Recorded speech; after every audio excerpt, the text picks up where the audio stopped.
श्रीकृष्णाय नमः। ॐ शान्ताकारं भुजगशयनं पद्मनाभं सुरेशं विश्वाधारं गगनसदृशं मेघवर्णं शुभांगं लक्ष्मीकान्तं कमलनयनं योगिभिर्ध्यानगम्यं वन्दे विष्णु भवभयहरं सर्वलोकैकनाथम्। प्रथमोऽध्यायः श्रीमद्भागवत गीताया प्रथम अध्याय अर्थ सहित मैं आप सबों के समक्ष प्रस्तुत कर रहा हूँ गीता के प्रथम अध्याय। ओम धर्मक्षेत्रे धृतराष्ट्रोवाचः धर्मक्षेत्रे कुरुक्षेत्रे समवेतायुजुत्सुवा मामका पांडवाश्चैव किं कुर्वन्तु संजय। धृतराष्ट्र जी बोल रहे हैं कि हे संजय, इस धर्म भूमि पर कुरुक्षेत्र में एकत्रित युद्ध की इच्छा रखने वाले मेरे पुत्र और पांडुगण क्या कर रहे हैं। संजय उवाच ने क्या किया। संजय उवाच दृष्ट्वा तु पाण्डवानीकं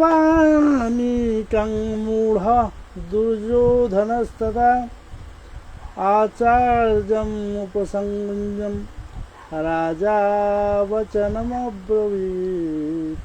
संजय बोले, उस समय राजा दुर्योधन ने व्यूह रचनायुक्त पांडवों की सेना को देखकर और द्रोणाचार्य के पास जाकर यह वचन कहा।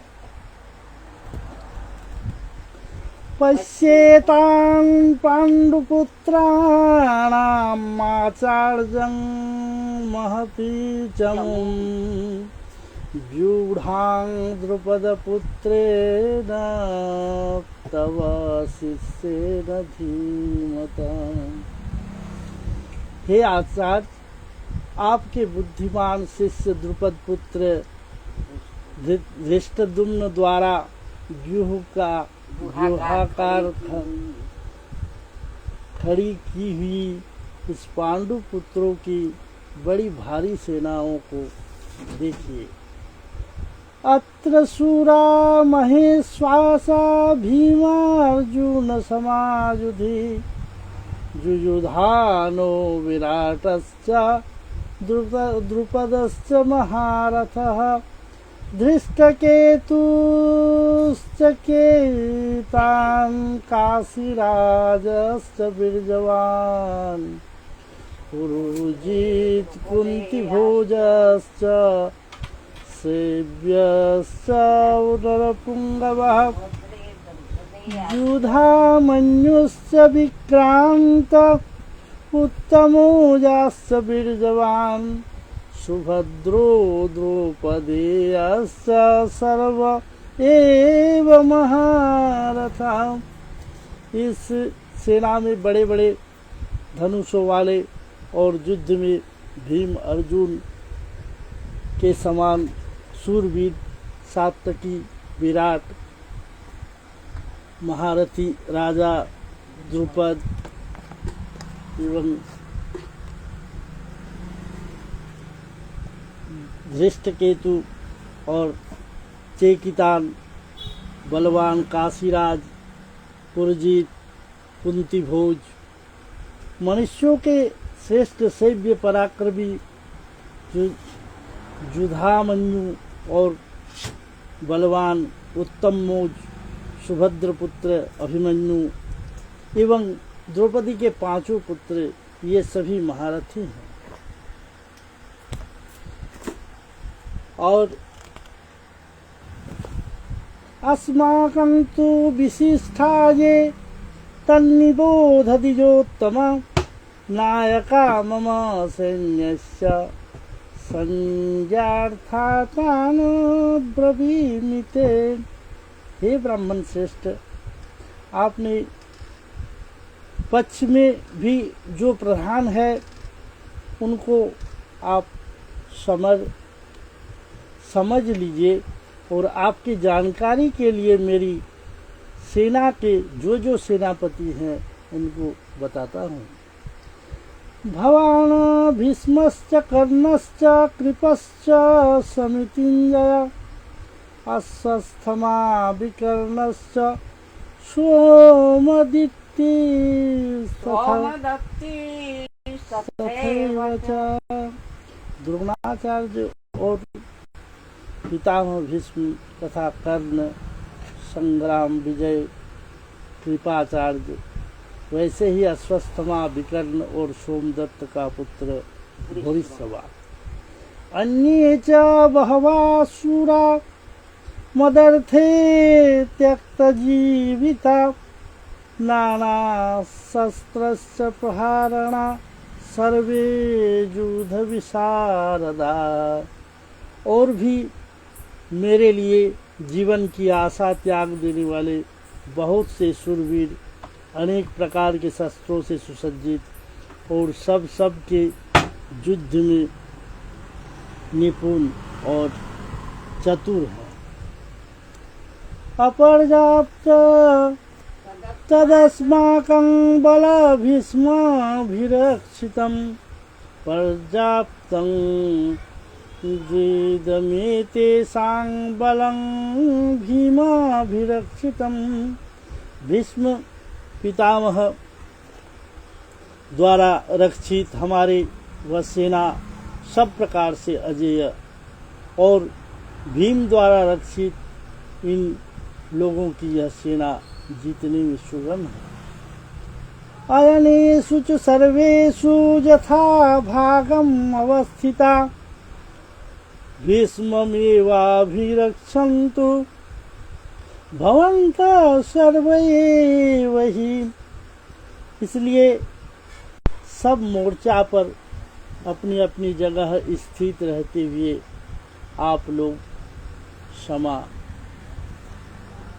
आप लोग सभी निस्संदेह भीष्म पितामह की ही सब ओर से रक्षा करें। तस्य संजयान हर्ष कुरु वृद्ध पितामह सिंहनाद विनदेश्चे शंखं दद्मो प्रतापवान। में वृद्ध बड़े प्रतापी पितामह भीष्म ने उन दुर्योधन के हृदय में हर्ष उत्पन्न करते हुए उच्च स्वर से सिंह की दहाड़ के समान गरज कर और शंख बजाया। तथा शंखश्च भैर्यश्च प्रणवारक गोमुखा सहसेवाभ्यहं कंस शब्दस्तुतिमिलो भवान्। इसके पश्चात शंख, नगाड़े, ढोल, मृदंग और नारसिंघे आदि बाजे और साथ ही बज उठे। उनके शब्द बड़ा भयंकर हुआ।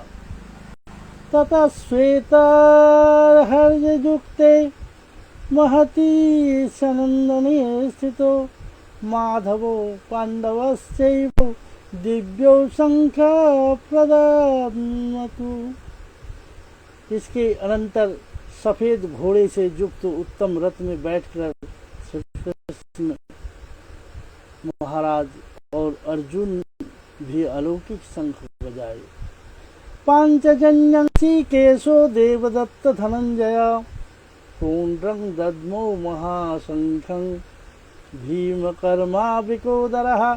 श्री कृष्ण महाराज ने पांचजन्य नामक अर्जुन के देवदत्त नामक और भयानक कर्म वाले भीमसेन ने पौंड्रक नामक महाशंख बजाया।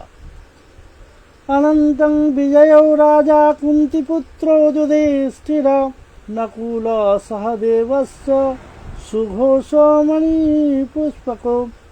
कुंतीपुत्र राजा युधिष्ठिर ने अनंत विजय नामक नकुल तथा सहदेव ने सुघोष और मणिपुष्पक नामक शंख बजाए।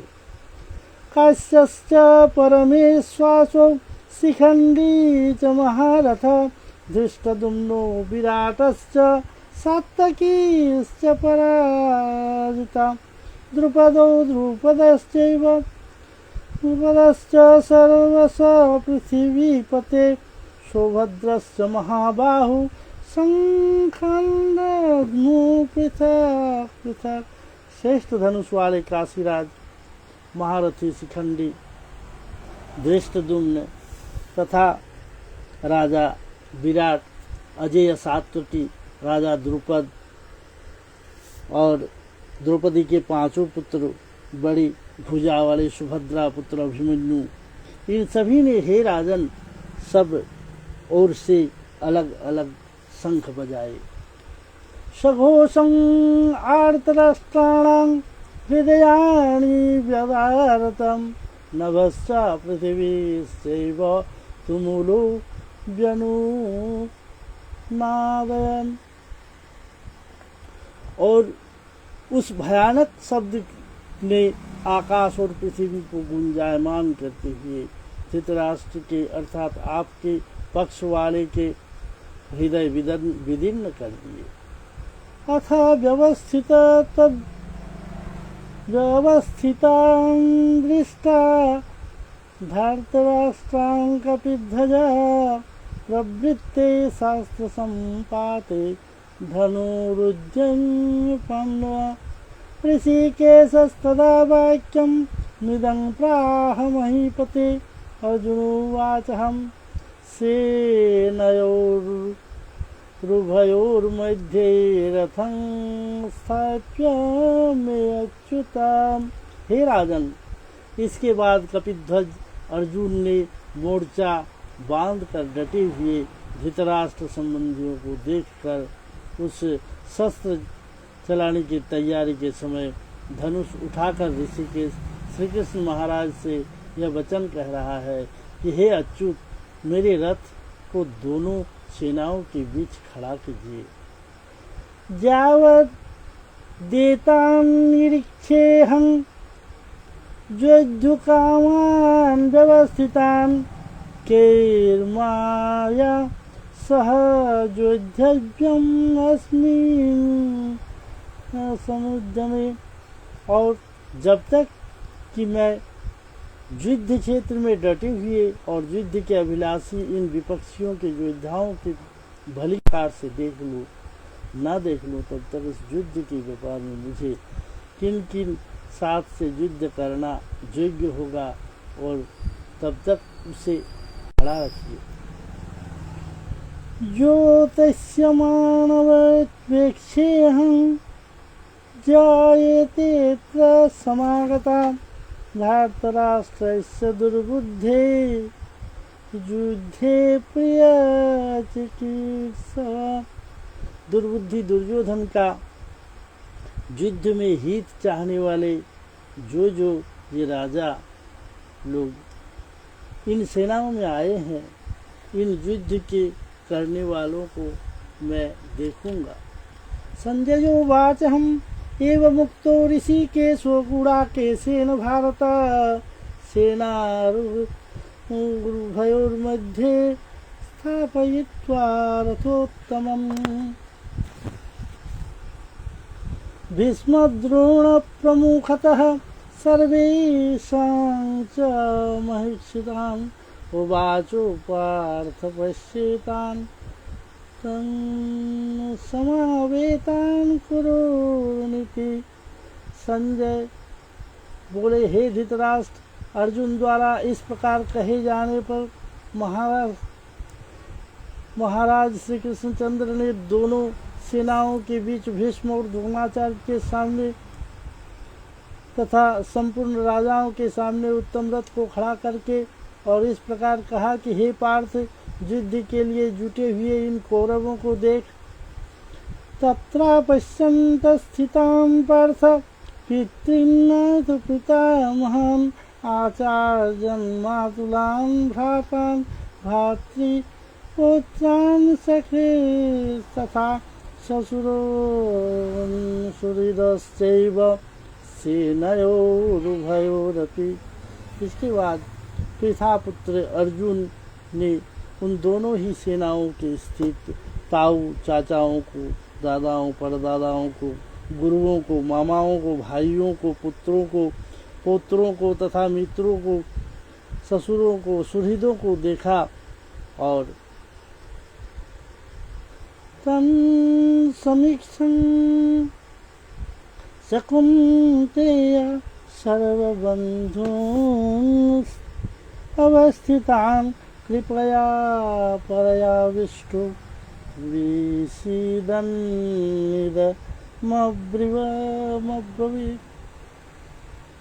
उन उपस्थित संपूर्ण बंधुओं को देखकर वे कुंती पुत्र अर्जुन अत्यंत करुणा से युक्त होकर शोक करते हुए यह वचन बोले।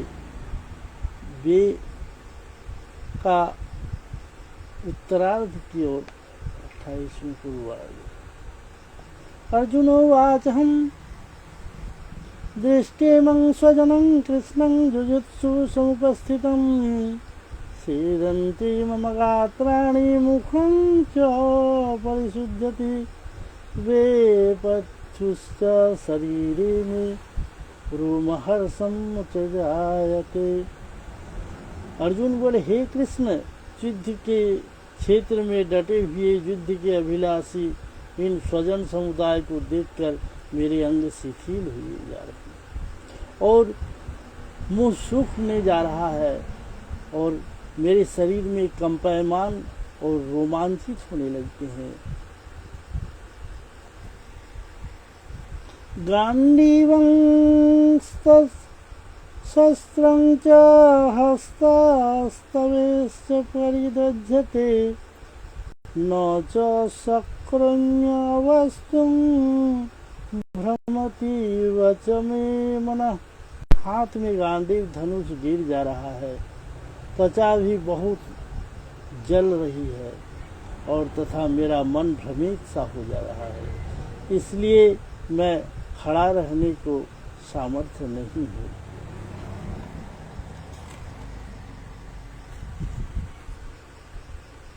निमित्तानि च पश्यामि विपरीतानि केशव न च श्रेयो अनुपश्यामि हेत्वा स्वजनमाहवे।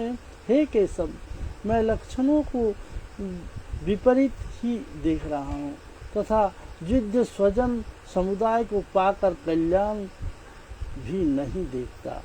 न कांक्षे विजयं कृष्ण न च राज्यं सुखानि च किं नो राज्येन गोविन्दं किं भोगे जीवितेन वा।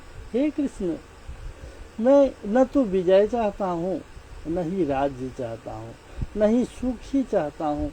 हे गोविंद, हमें इस राज्य से क्या प्रयोजन है अथवा ऐसे भोग से क्या जीवन में क्या लाभ है।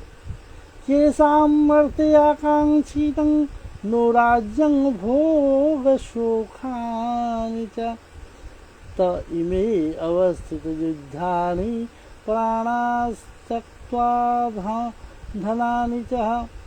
हमें इसलिए राज्य भोग और सुखादि अभिष्ट है, वे ही ये सभी धन और जीवन आशा को त्याग करके युद्ध में खड़े हैं। आचार्या पितरा पुत्रस्तथैव च पितामह मातुला ससुरो पुत्र श्याला संबंधिनस्तथा। गुरुजन, ताऊ, चाचे, लड़के तथा उसी प्रकार के दादे, मामे और ससुर, पुत्र, पुत्रे, साले और सभी संबंधी लोग हैं। एतान् हन्तुमिच्छामि धर्मोऽपि मधुसूदन अपि त्रैलोक्यराज्यस्य हेतु किं नु मही कृते। हे मधुसूदन, मुझे मारने पर भी अथवा तीनों लोकों के राज्य के लिए भी मैं इन सब को मारना नहीं चाहता। फिर पृथ्वी के लिए तो कहना ही क्या। निहत्यं धृतराष्ट्रान्नं का प्रीतिर्स्या जनार्दनः पापेमेवाश्रयेत् अस्मान्नन्तमेतान् कारणम्। हे जनार्दन, धृतराष्ट्र के पुत्रों को मारकर हमें क्या प्रसन्नता होगी। इन आताताइयों को मारकर तो हमें पाप ही लगेगी। तस्मान्नाहं स्वयं हन्तुं धातराष्ट्रस्त्वबान्धवान् स्वजनो हि कथं हेत्वा सुखी न स्याम माधवाम्। अतः हे माधव, अपने ही बांधव और धृतराष्ट्र के पुत्रों को मारने के लिए हम योग्य नहीं है, क्योंकि अपने ही कुटुंब को मारकर हम कैसे सुखी होंगे। यद्यस्येते पश्यन्ति यद्यप्यते न पश्यन्ति